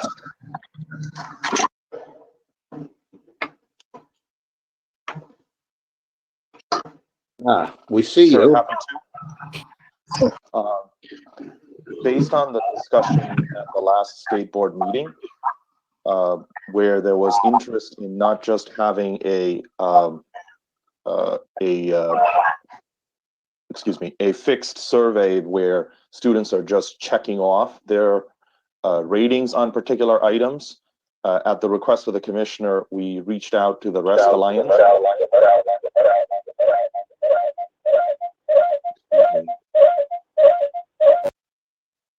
We reached out to the RESC Alliance and established a thought exchange. A thought exchange allows the participants of the exchange, which is for students, to express their thoughts in their own words. Instead of just picking from particular items, they get to express their thoughts in their own words. As of now, over 17,000 students across the state have participated in the exchange. Wow. And we hope that at the end of the exchange, hopefully by the end of this week, that we will be able to summarize those responses, do a thematic analysis, and come back to you with a summary of what they're saying in terms of how things should be different when school reopens. So looking forward to working with Desi and the commissioner on that, and Levi. That's amazing, Ajit. Is that aimed at particular grade levels or open to anybody? Because this requires the student to kind of write in their own words, right. We suggested that students in grade 5 and up would be able to engage, but we did not preclude younger students from participating should they wanted to express their views as well. So the majority of the responses are from 9-12 and 5-8 grade bands, but there are some other ones too from some of the younger grades. I also just want to say that in my school, there's been so much like good positive feedback from the thought exchange. Like I was able to do it in less than 5 minutes. It was super easy, and just the comments on it, you were able to scroll and see all the other opinions from other students and then be able to agree or disagree with them. And it was really engaging for students to see others' thoughts and see your own thoughts being rated as well. And it was just a really good like platform, I think, for student voice to be heard and shared. And I know that in my community, I've been advocating for it, and so with all the administrators in my school. So it's really great to see it being picked off very, very well. Yeah, and just to add on to that, I really liked how the thought exchange worked. I liked how transparent it was, especially because I think in this time, that's definitely something that we need. Being able to look at the other comments and rate them as well, and just see what everyone else is thinking and know that you're not the only one who feels this way is definitely helpful. And Millen and I, Monday, we participated on a call with Levi, and we were able to discuss some of the main themes of that. And I found that a great opportunity for me to bring up K through 5 perspectives too, as I have my little cousin who's in kindergarten, and I have people around me who I know are in younger grades, and maybe those are a little bit overlooked at this time because maybe the curriculum is like less intensive or something, but they still have a lot of tough times going on right now too, and things that they're dealing with. So I think it was really great to have such a strong outlet to display those thoughts. Thank you. Thank you, Sophia. Levi, I see you're on the call. Are you prepared? Do you have a voice sound or not? Okay, so I don't want to. How do I turn on the phone? You're good. We can hear you now. We can see you now. You could just keep talking. Okay. So I was asked to actually be a part and capture student voice through conversation. So my goal was to plan to listen, engage, and then report back, the information that I received. At this point, I haven't yet had a chance to speak to all the folks that I would like to. I spoke to the folks at CERC, and the plan was to put together a focus group, and they're working on that. The other thing that I was able to do, or they were able to connect me to, is an event that's taking place tomorrow, where they're talking about racial equity in education during COVID-19. So I plan to gather some information from that. In the meantime, what I was able to do was speak to 2 of the board representatives, Millen and Sophia, and I was able to gather a lot of very important information, engaging in a conversation with them. And as I collect all the information and put it together, I'll report that back to Dr. Cardona and the CSDE leadership team. Thank you, Levi. So thank you, Levi, for that input and for scrambling to get it on. It's nice to hear your voice. You got it done. You got it done. Thank you. And now that we're all together, I'm not going to miss the opportunity to congratulate you publicly on your daughter being drafted into the WNBA. That's amazing. Congratulations. Thank you. Wow. So the work that Levi is doing will continue. We're going to continue to get a voice from students through that focus group format. But I also think that as an agency, we're going to continue the work of getting the thought exchange voices where we can cast a wide net. And that might be part of our regular practice. I also think that the work that Levi does could serve, and the work that Ajit is doing together can serve to work as a strategy that we promote for districts to engage in. So once we go through that process ourselves, I think what we need to do is say, hey, this is what we're recommending in with regard to student voice. Build that into your district improvement plans, build that into your strategies in districts. So, while we don't have all the information yet, know that we're moving this underway. It's underway, and that we look forward to giving you updates as we get more information from students, both in the wide survey, but also with the work that Levi is doing.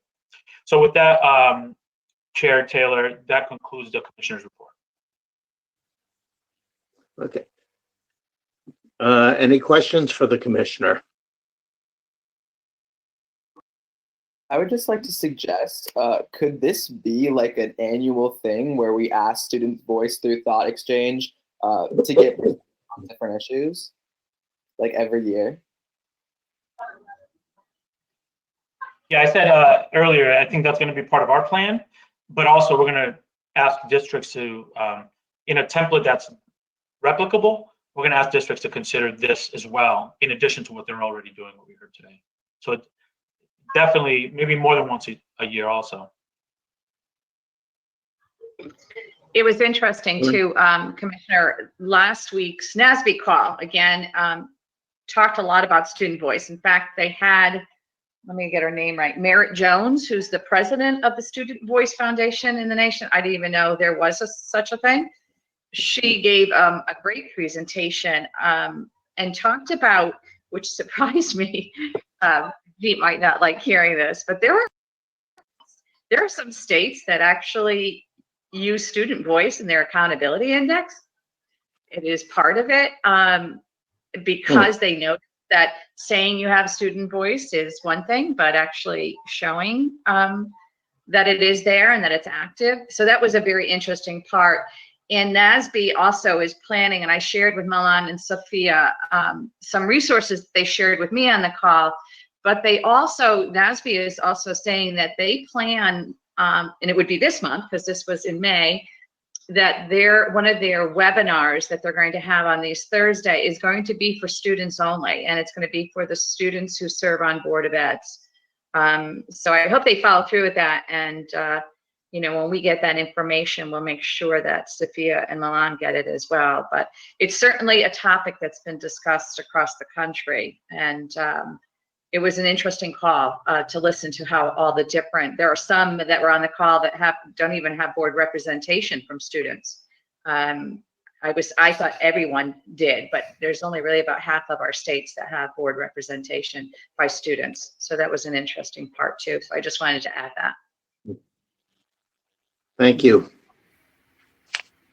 Anybody else? Okay. We have no executive session. Have a motion to approve the minutes of May 13. We already approved the minutes, Adam. I'm sorry.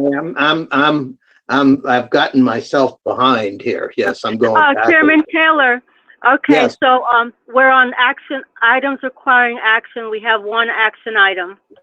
May I have a motion? This is the appointments to CERC. So move. Second, this is Karen. Okay, Any Lopez discussion? is first, but who's second? I need one person. Du Bois Walton. Thank you, Karen.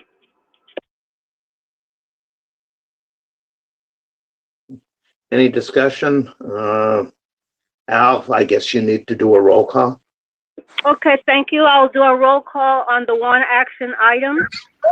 Okay, so Chairman Alan Taylor, Yes. Chairperson Estela Lopez, Yes. Erin Benham, Yes. Bonnie Burr, Yes. Eric Clemens, Yes. Karen Du Bois Walton, Yes. Elwood Exley, Yes. Donald Harris, Yes. Martha Prue, Yes. Owilda Riasco, Yes. Malia Seavey. Yes. Thank you. The motion has passed. Everyone is in agreement. Thank you. The chair has been very carefully and thoroughly hunkered down for the last several months and therefore has nothing to report. Financial matters. Kathy online? Good morning, Chairman Taylor. I am online. I was not planning to do an update at the moment. We are in the midst of getting out, closing the fiscal year and getting out all of the federal funding for COVID. So next month I will probably have an update. At least it gives us an idea of where we stand with getting the COVID resources out to our districts. Hey, thank you. That takes us to the consent agenda. Does anybody want to remove anything? Yes, Alan, I do. This is Malia Seavey. I'd Hey, like to remove item 9F, the Isaac Charter.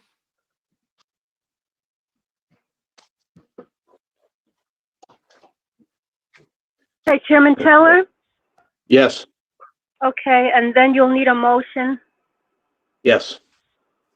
So I have a motion to adopt the consent agenda, not including item 9F, So moved. or 8F, rather. 9, I guess. Second. Who's Any second? discussion? Bonnie. Discussion. Thank you. Bob, you had, So that was Clemens that moved and Byrd that second? No, that was Harris that moved. All right, sorry, Mr. Harris, thank you. I'd like to, can we have some discussion on the motion? Say that again? I just want to make a couple of comments on the motion to approve them all. I think we can do that, although it's on the consent agenda. Go ahead. Okay. I guess I'm not opposed to the approval of those, but I think it's interesting to note, and it would be interesting at some point to hear from Desi that, that we're seeing more, lack of total certification of teachers, 100% certification of teachers in some of these charter schools.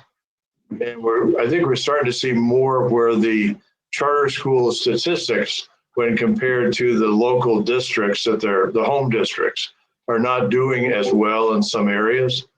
I think historically we've seen the charter schools do well against the local districts, and that's still the case in most cases. But I think we're seeing more of that where they're not exceeding what happens in the local district that the child came from. And this teacher certification thing is more prevalent at this point.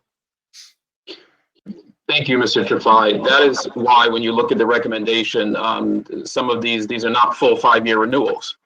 These are 3-year renewals for some of the reasons that you mentioned, allowing the charter folks to really keep an eye on some of those metrics that are called out, not only by you, but also in the report as well. So thank you for that, but that speaks to why you see the 3-year renewals before you. Yeah, I assume that, but I thought it was good just to say something at the meeting about the trend, which is disturbing. Thank you. Any other discussion, comments? All in favor? Or Al, I guess you need to call the roll, don't you? Okay, so this will be a consent roll call on all the items except for, what is it, IXF, Isaac, that was taken out? Okay, then Chairman Taylor, Yes. Vice Chair Lopez, Aye. Erin Benham,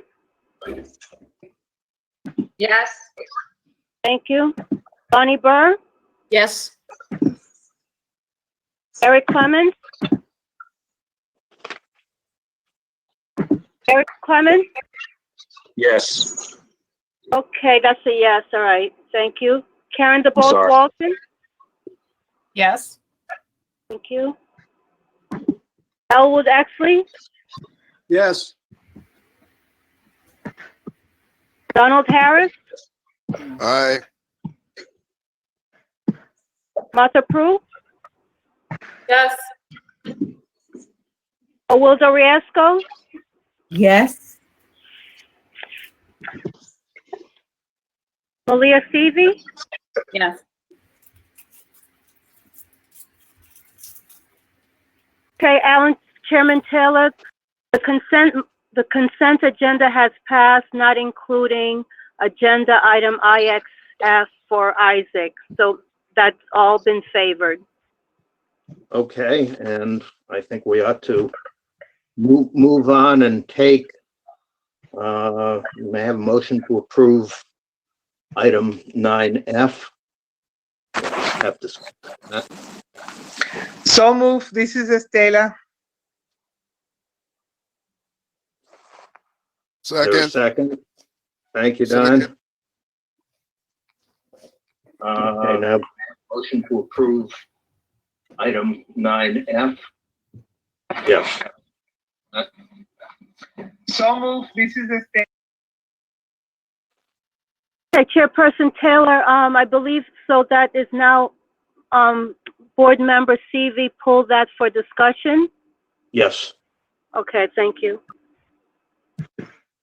And Malia, would you like to address? Yes, I would. Thank you. And I have prepared a statement. I don't actually have any questions for Isaac. I just have a statement that I want to read and a request of my fellow board members. And because my board members know that I am someone that can get lost in my own emotions, I have written it. So my looking down is simply that I'm reading the material. Thank you. So I've asked that Isaac Charter renewal be removed from the consent agenda to acknowledge the experiences, pain, and concerns shared by students, staff, and parents who have had direct experience with Dr. Spera, and to thank them for having the courage to do so. I know there are many others who are still afraid to do so out of fear of retaliation or retribution, and I respect their decision to not provide public comment. Furthermore, though, I have removed it from consent agenda to communicate clearly that this board will be monitoring the school's climate closely over the length of its charter, should the board approve today. Let me make clear why. Based on what has been shared by brave parents, students, and staff from Marine Science Magnet High School, Dr. Spera's previous school, there are serious concerns for the students and staff at Isaac, concerns for their mental and emotional health, the climate of the school. And while I believe in our metrics, I am additionally concerned that the goals of raising test scores and lowering suspension rates comes with it a perverse incentive to push lower performing students to return to their sending districts or manipulate scores, behaviors that Dr. Spera has also been accused of. I want it to be heard that we at the State Board of Education care about the outcomes, both academically and social emotionally, of all students, including every Black and brown child, every child of every faith, every sexual orientation and all gender identities, every child from lower income families, and every differently abled child, all of them. With all of their strengths and all of their challenges, they are all your responsibility to educate, nurture, and keep safe. In full transparency, my children attend Marine Science Magnet High School.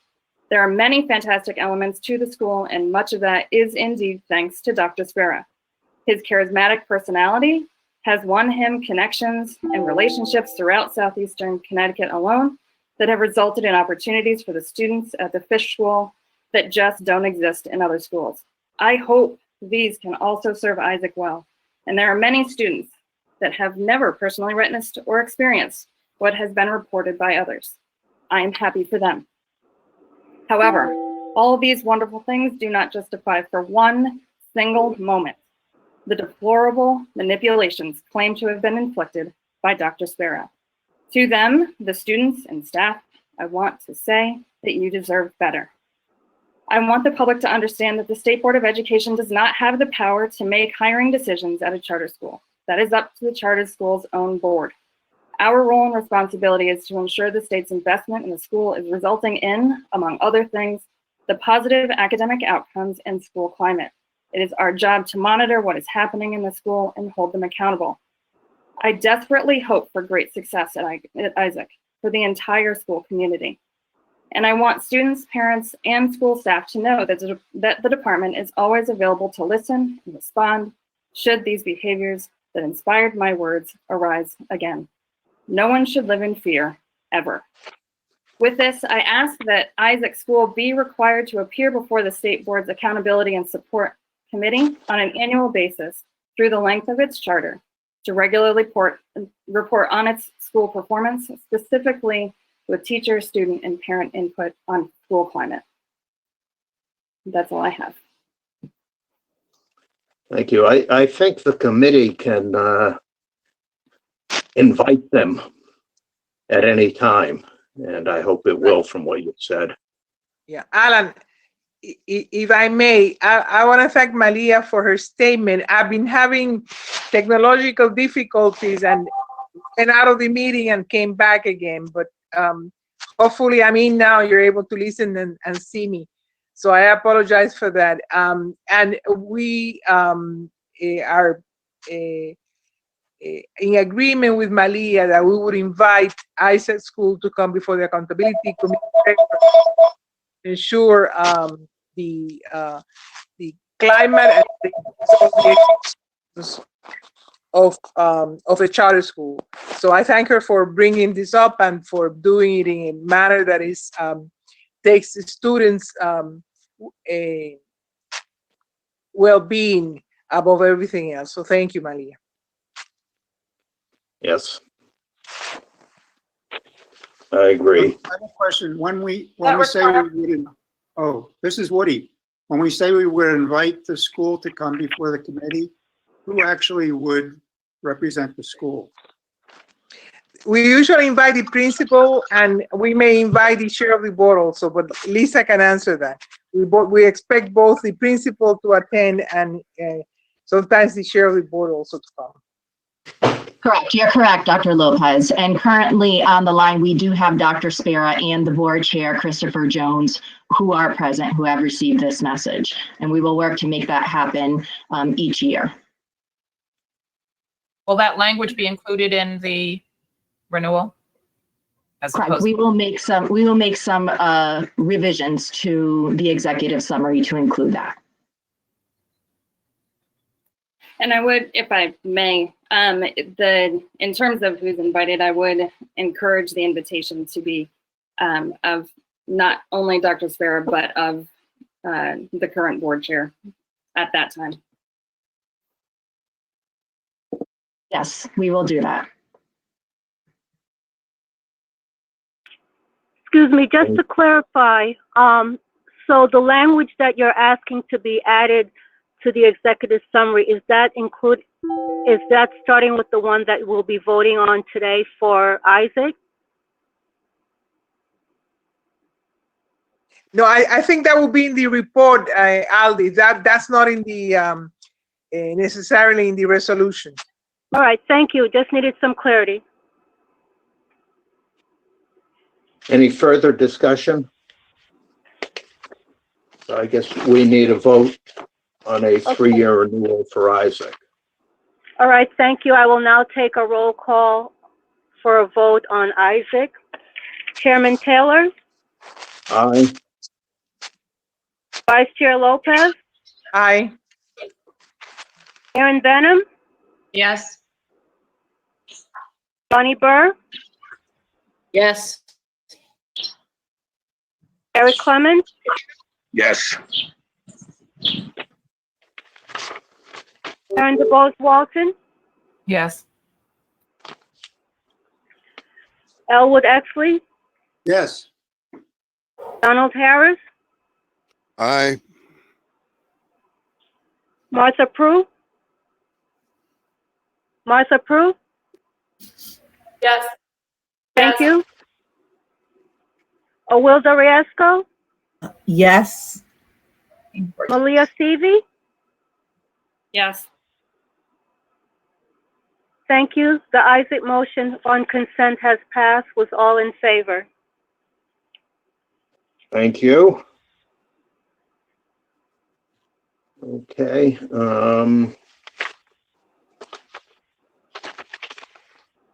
Kathy? Chairman Taylor? Yes. Okay, so I just gave you the conclusion of the consent with Isaac. So I believe that there are that would move us to discussion, and there are no discussion items. You're correct. I'm sorry, I was on the wrong page. So I think that concludes, we go on to committee reports, right? That sounds correct. Thank you. Okay, academic, set standards. Yeah, hello, everyone. We were trying to confirm a meeting for June, but have not yet, but we do have a scheduled meeting for September 14th, I believe. Is that correct, Ajit?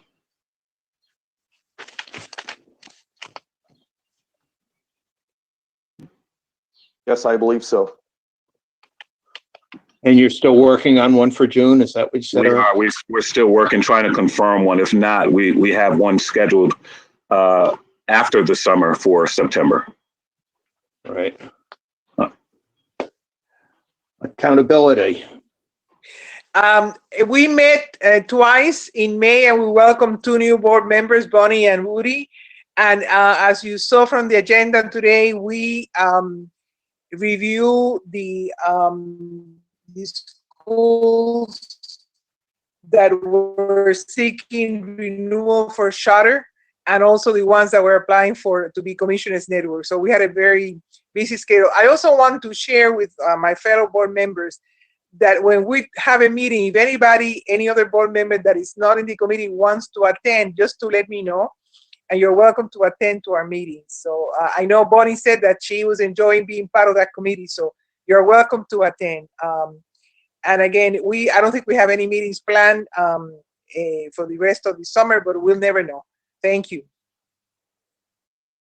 Okay. Finance has not met recently. I have a note written down, and it's Kathy, are you still on the phone? No, okay. Yes, I am. You are. I have a note written down here that says we have to meet after this meeting. Is that correct? I'm not aware of that, but let me check with Nora and I'll let you know. Alan, I think it is that you have to plan a meeting of your committee with Kathy in the near future. That's what it's meant. Not that we need to meet immediately. Thank you. The committee should plan a meeting We will plan a in the near meeting. future. Yes, we will. Okay, fine. Legislation and policy. We are going to meet on our next board meeting. Well, let me ask this first. We are definitely having a board meeting on June 17th. Yes. Yes. Okay. Yes. I apologize for all the confusion with this committee meeting, but we definitely will be meeting at our regular time at 8:30 before the June 17th board meeting. And Jessa and I have been working on that agenda. And I apologize for the confusion between today and then, but we will definitely be meeting on the 17th. Okay. Thank you. CTEX. Yeah, a couple of things. One, I will not be at the next board meeting. That's the same day as the CTEX board meeting. So I wish we send you our good wishes for that meeting.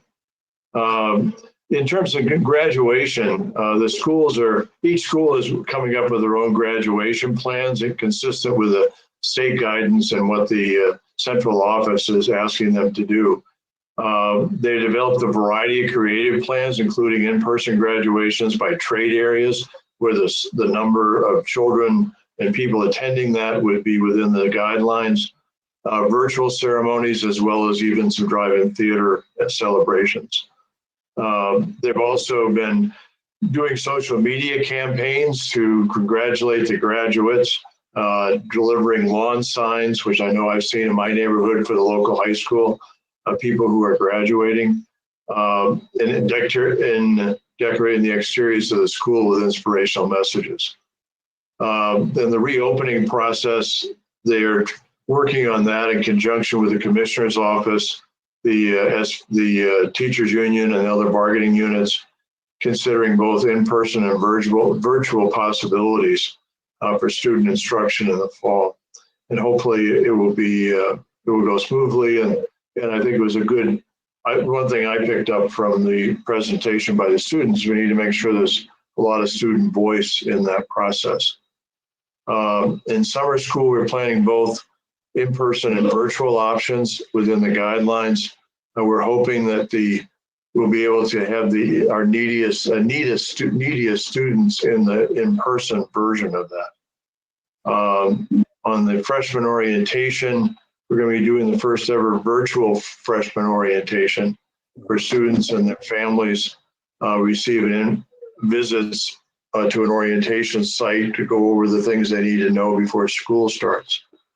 And lastly, there's a new program there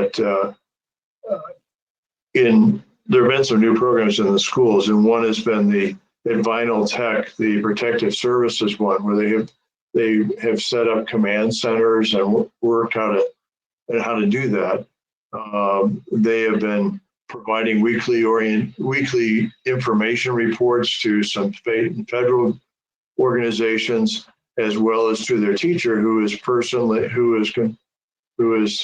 currently deployed at Travis Air Force Base in support of the medical mission. So they're getting some live experience in the process. That's it for me. Thank you. That's amazing and unfortunate that they are getting that experience. That's true. Okay, let's see. NASB, was there anything? Anybody know? Aaron, you've been listening in or participating in their committee work, or did I Yeah, misunderstand? and so has Lou Tedesco from the agency, which is nice too. They do not have a call tomorrow because I believe all the board members get those memos. They do not have a call tomorrow because they have a lot of webinars going on this week. So there isn't one. And how I reported earlier, they are planning to do the student one in June sometime. So as soon as I get that information, I told Sophia, but Milan and Sophia, I'll make sure that it's in your hands so that you'll be able to participate in that when they have that. But I guess they are going to resume their Thursday town halls next week and not hold them every week as they have been. Because some schools have already, they're opening soon, like in another month in parts of the country. But it's an interesting call, listening to what they're all going through and how they're opening or what they're doing if they're not opening. We can just keep our fingers crossed that we will be able to open in September. Okay, anybody else have anything, Commissioner, anything to add? Anybody else? Yeah, Alan, I wanted to just mention, and I know it was alluded to earlier within the students' presentation, but I do want us to continue to think deeply, as I know you are, about what has happened in our country in the last week, namely with the murder of George Floyd and the aftermath of that. And I think even if we don't talk about it in this forum, again, I think we need to think deeply about it. And as a Black man who is walking in this world, navigating this country, I have always tried to prepare myself and strategize in a way where I don't end up like Mr. Floyd. And from Trayvon Martin to the present Mr. Floyd's situation, I've been trying to explain these things to my daughters and to her friends. And so I'm saying this with the hope that to the extent that we can, we have Black kids who will be hopefully going to school in September, carrying this trauma and not having an answer to it. And so I want this group, hopefully, to think deeply about what our response to these children will be. So I just wanted to say that. It is very, very, very important to me. Because, I've lived my life in a way where I don't end up like Mr. Floyd. But it doesn't matter how educated I am, how much influence I have. And so that's very important to know. Thank you. Thank you, Eric. Alan, if I may, Eric, I want to thank you for bringing it up and for saying it. I also want to ask that you suggest how can we be better allies? How can we, from not only our role in the board, but personally? So, that's my commitment. I'm sort of seeking actionable things that I can do, and feel very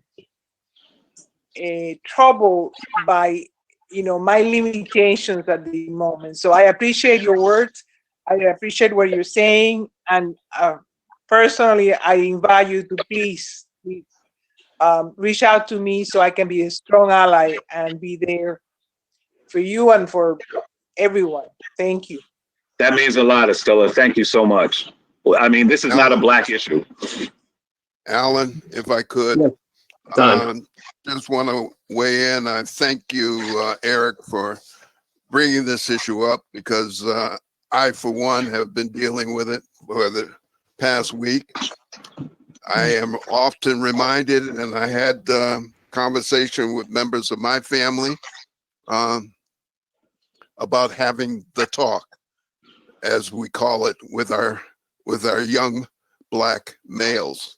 And at this point, also with our females, because it really doesn't matter.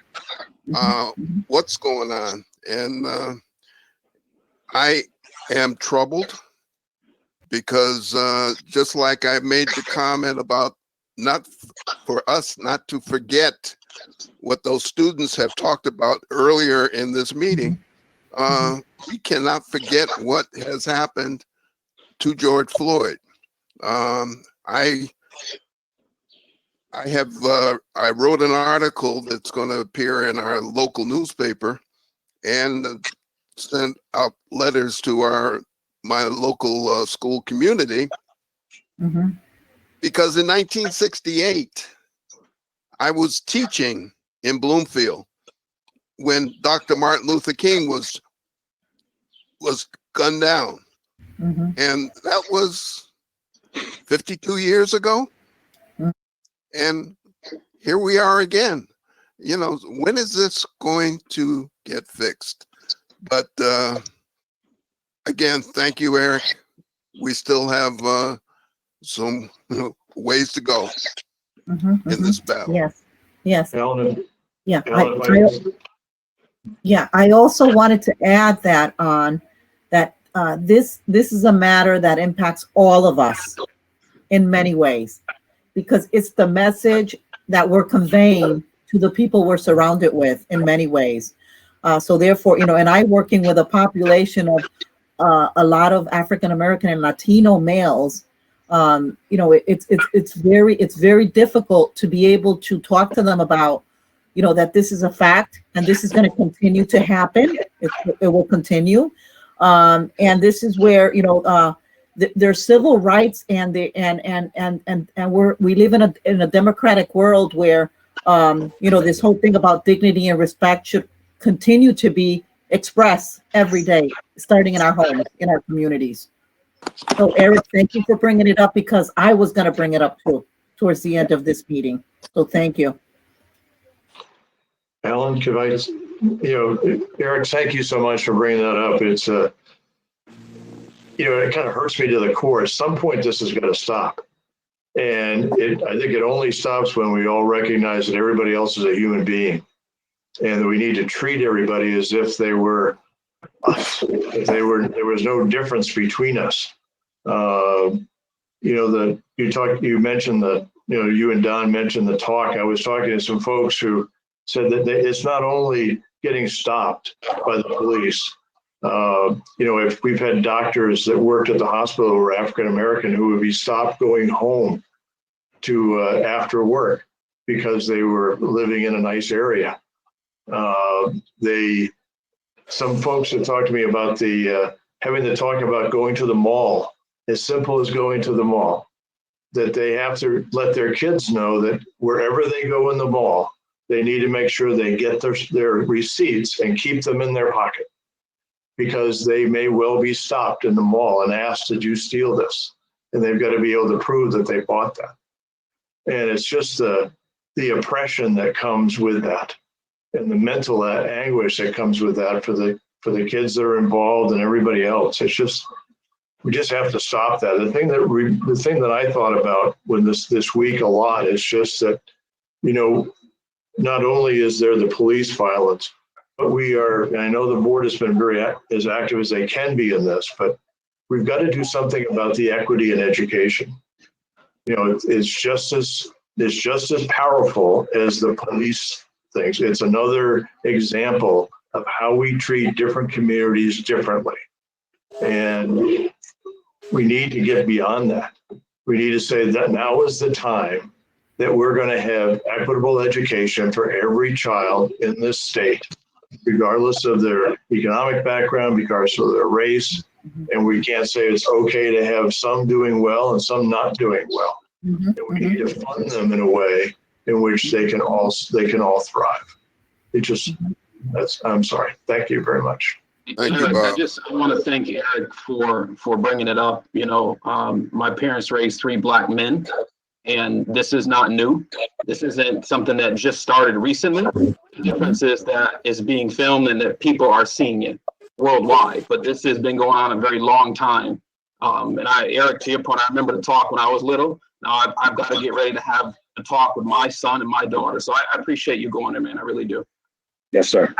If I can add, as we're talking about things changing and what's going to change, and as a woman married to a Black man and raising 2 Black sons, there's certainly been the talk in our household.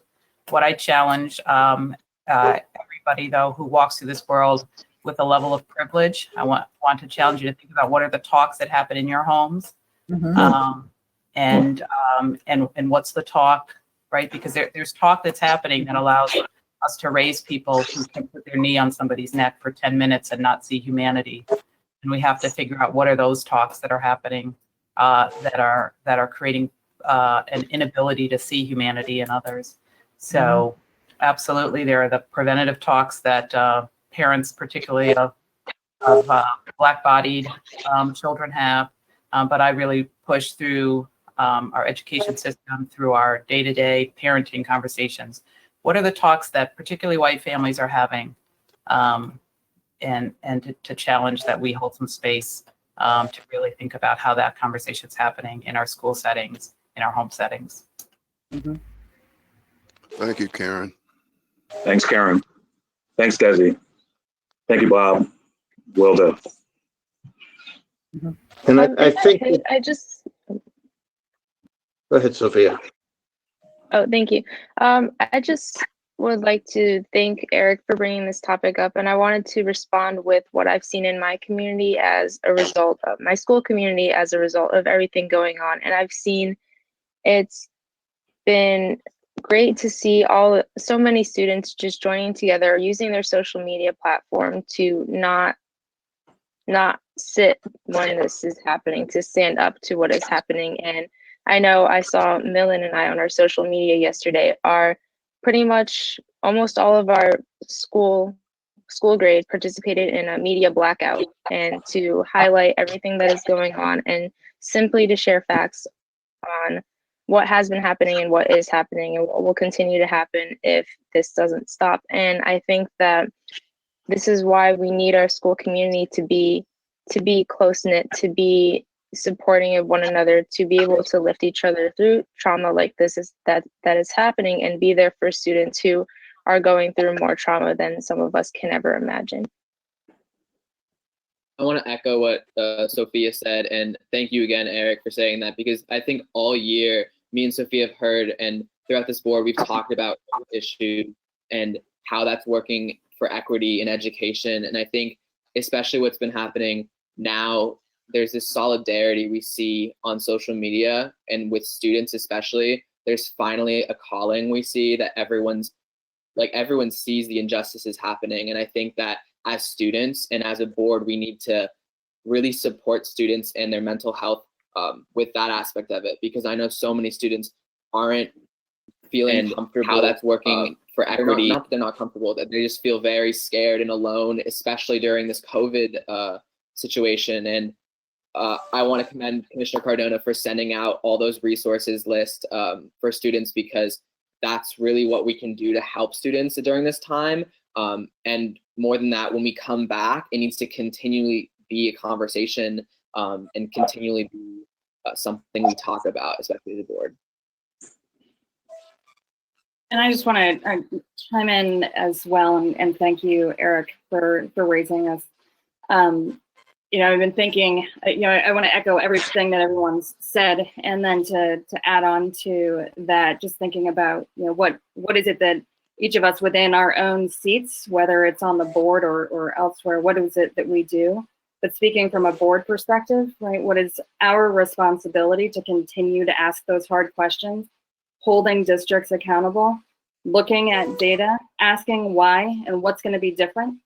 And then within the school districts and within schools specifically, what is it that we can do? Truly, what I see is double down on arming administrators and teachers and everyone within a school with the tools to have these difficult conversations within classrooms.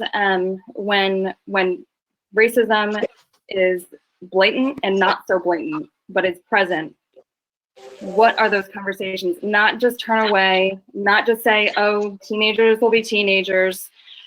No, it's not okay. And it starts early in life.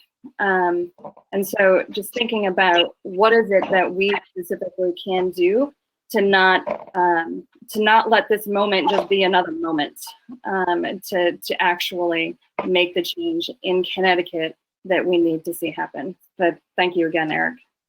Thank you. Thank you. I want to jump in. Unfortunately, my computer shut down. It took me about 10 minutes to get back on.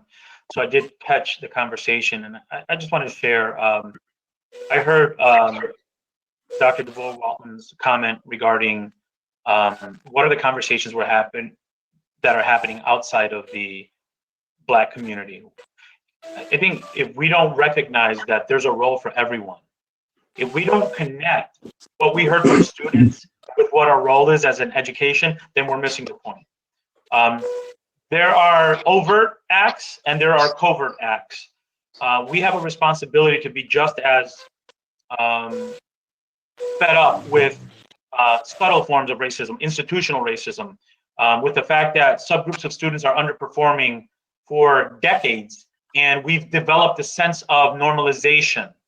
That there are subgroups of students, Black and Brown, or some of those subgroups that feel so disenfranchised by education. As long as I'm your commissioner, this is going to be what guides my work. This is not new. This is exacerbated by the COVID, but let's not be naive to think that these weren't major issues before what happened to Mr. Floyd happened. It's almost like we can't count on one hand the number of cases like this that have been happening. We should continue to be outraged. We should continue to be focused on this. And let me just tell you now, the bigger challenge is, as we look at the impact of COVID-19 financially, typically what's the first thing that gets cut? Professional development. We heard loud and clear we need professional development by students. So advocacy means every single day we're standing up for the education institution to be able to provide those basic needs that our districts have. So we're more, at the agency, we're more, we have more passion about this, but it's gonna require that we really stand up and say, this issue that's happening in our country is just reminding us, but we should always be hungry to root out those inequities that live within the systems that we govern. You govern, you're the State Board of Education. I'm the Commissioner of Education. I can no longer point fingers. It's mine now. I have to deal with that. And this agency is designed to make sure that we're putting this at the forefront. And the leadership team that we have these are the folks that I want to go to war with regard to this. So we're going to try to move this along and move this forward for our state because it's the right thing to do. And we're only reminded of it when we see what's happening. But we know that it's constantly something that we have to take part in. Desi has to talk to his own kids about this. Charlene has been working on this for years. And she's the expert in terms of how do we make this part of the fabric of our schools, not just a great additional thing. No, this has to be the fabric of what we do in public education. We're committed to that. We want to double down our efforts, and we know that with this board support, we're going to get more done. So I appreciate it and echo everyone's comments. I respect the different perspectives. I will share before I pause that I'm expected to be on a call with the Office of the Governor to discuss graduations in 5 minutes. I have to be on that call, but the conversation can continue. I just want to respectfully share that if I have to leave this call, it's because I'm doing that. Great. With that, I know there are other comments. Thank you. I just say one Thank other you, thing, Commissioner, because I think the other important piece is that we continue to look for all the places of intersection for this, so we can be moving it forward here, but not being limited to thinking about it in this sphere. And I say that I'm noting the number of amazing protests that I see happening in all sorts of suburban communities around this right now. And I hold that at the same time, knowing that those same communities fight tooth and nail to ensure that no affordable housing comes into those communities, right? To keep Black and Brown folks out of those communities. So we have to be willing to think about these things at the places of intersection as well, if we're really going to move forward a agenda of equity. So thank you. I appreciate the conversation. And I just wanted to jump in and again to thank Eric for starting this conversation. I hope you all received, and if not, we'll make sure you get that. We have a webinar that's coming on June 16th with Dr. Darren Gray's And I'll make sure all the board members get a copy of the book that we will be discussing. It's Schooling for Critical Consciousness, Engaging Black and Latinx Youth in Analyzing, Navigating, and Challenging Racial Injustice. And actually, this was already planned before all this occurred. So it is timely. And so I'll make sure that you all see the invite for that. Our two members who are part of our Discipline Collaborative will also have a chance to hear that as well at our upcoming meeting. But I really just wanted to share that, I was struck by the quote about, being able to have the courage to look at ourselves and say, how did I become so well adjusted to injustice? Right? And so how do we take on that role with everything that we do? So thank you, Eric, for starting this, and for all the board members. You know that we're here to get the work done together, but I just really wanted to bring that to your attention so we have an opportunity for that conversation coming up really soon. Thank you. What time is that? What time? It is on June 16th at 10:30 to 12 o'clock. It was one of those linked in the press release that the commissioner sent out. But for you, we'll make sure you get a copy of the book as well. Thank you so much. Yes, you're welcome. Is this online, Charlene? Online, meaning the meeting will be a webinar, yes. Yes, okay, so you'll send out an invitation to all of us, or get one I will sent out? send it to you so you'll have it, yes. Thank you. Anything else?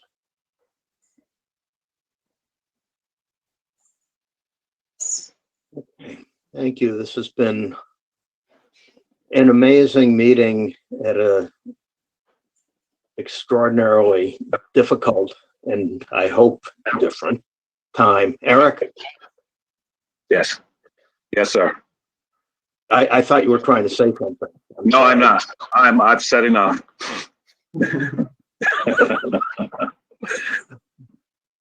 Okay, so I thank you all. Please all stay safe and healthy. Thank you. And we will be together again soon.